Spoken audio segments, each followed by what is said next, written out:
প্রেমের বন্ধু? এগুলো তো মানুষের বানানো গল্প। আমি তো বলেছি আপনারা যেহেতু আমাকে এত ভালোবাসেন, কোনো বিয়ে করলে প্রেম করলে আপনাদের জানিয়ে করব। আমরা দীর্ঘদিন একসঙ্গে কাজ করছি, ওখানে একটা দুষ্টামি করে অপেরার সামনে একটা ছবি তুলেছি, সেটাকে নিয়ে পোজ দিয়েছে ছাতা মাথায়, মানে রোমান্টিক পোজ দিলাম। নায়ক নায়িকা মানে এই যে দিলাম বলেই তো আপনি একটা আলোচনা করলেন, এই আলোচনায় থাকার জন্য আসলে এটা করা। আর যদি প্রেম করি বা ভালোবাসা করি অবশ্যই আপনাকে জানাবো। আমি আপনাদের সাথে এতদিন কাজ করে আমাকে এটা মনে করলেন কিভাবে যে আমি বিয়ে করেই ফেলবো হুট করে আপনাদেরকে না জানিয়ে? অবশ্যই আপনাদেরকে জানিয়ে এবং বউর হাত ধরে এখন বের হয়ে যেতাম যদি বিয়েই হতো। ভাই, নুসরাত ফারিয়া ছাড়াও তো দেখলাম যে 8 থেকে 9 জনের কাঁধে হাত দিয়ে জায়েদ খান দাঁড়াইছে। আপনারা তো 8 থেকে 9 জন দেখছেন, এর পিছনে যে আরো কত কত সময় আছে তা তো দেখেনি না। আপনারা তো জানেন যে জায়েদ খান যেখানে যায় সেখানে আলোকিত হয়। তো এত মেয়ে দর্শক এসছে এবং অনেক মেয়ে দর্শক গ্রিন রুমে আমার সাথে ছবি তুলতে এসছে। সবাই বলছে শুধু আপনার জন্য আসছে, শুধু আপনাকে দেখতে এসছে। সেম ছবি একটা সালমান খানের আছে। আমি আসলে সালমান খানেরটা মনে করে করি নাই, মনে করতে পারেন যে ওটার আদলেই হয়ে গিয়েছে। ওটার আদলেই দেখলাম সবাই পোস্ট কপি করছে। তো আমার মনে হয় এই ট্যুরটা সেদিক থেকে ভালো হয়েছে। বাঙালিরা এনজয় করেছে আমার শোটা। এবং ওই সময় থাকতে থাকতে আপনারা জানেন আরেকটা ফোনের বিজ্ঞাপনও খুব ভাইরাল হয়েছে, নগদের। তো আপনারা জানেন আমি এই ফোন দেখাতে দেখাতে আমি শেষ। মেলবোর্নে আর সিডনিতে শুধু আমার চেয়ে মনে হয় ফোনের ছবি বেশি তুলতেছে, গোল্ডের ফোনের ছবি।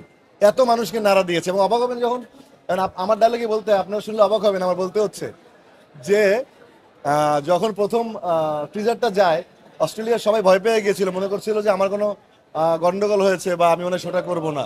তো তারা খুব দে আর অ্যাফ্রেড। বাট যখন তারা ক্লিয়ার হয়ে গিয়েছে তারা সবাই খুশি, যত সুন্দর একটা কাজ করেছি।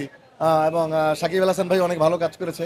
সব মিলে একটা ধামাকা হয়েছে ইনশাল্লাহ। জায়েদ ভাই, আপনি বলছিলেন যে বিয়ে করলে গণমাধ্যম কর্মীদের জানাবেন, কিন্তু এমনও তো নায়ক আছে যারা বিয়ে করে বাচ্চা করে তারপরেও জানায় না। সবাই তো আর জায়েদ খান না। আমি তো আপনাদেরকে না জানিয়ে তো কোনো কাজ করিনি। আজকে আসবো সেটা তো আপনাদেরকে জানিয়ে এসেছি। লুকিয়ে আসলেও তো আসতে পারতাম।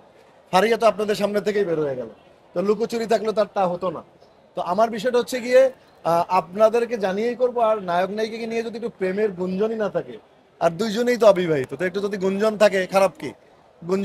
গুঞ্জনটা একটু ভালো করে আপনারা একটু টাওয়ার করেন। সারা পৃথিবীতে নায়ক নায়িকারা রোমান্টিক ভাবে ছবি তুলবে, পোজ দিবে, এটাই তো হওয়া উচিত। জায়েদ ভাই, তবে আরিয়া এত সুন্দর পারফরমেন্স করেছে, আনবিলিভেবল, এবং সবাই খুশি। সিডনি মেলবোর্নে দুর্দান্ত, প্রায় 16-17 মিনিটের ট্রাকে পারফরমেন্স করেছে জনপ্রিয় সব গানের সাথে। এবং লাস্টের দিন মেলবোর্নে সিডনিতে 30 মিনিট ছিল স্টেজে, নিজে গান করেছে। পারফর্মার হলে এরকম হওয়া উচিত যারা স্টেজে কাজ করে, যেন দর্শকের সাথে ইন্টারাকশনটা হয়। প্রচন্ডভাবে ইন্টারাকশন করে কাজ করেছে ফারিয়া। এবং আমি রিয়েলি আমার কাজিন প্রতীক হাসান, মানে এই তিনজনের পারফরমেন্সে পুরো সিডনি মেলবোর্নবাসী খুশি। এবং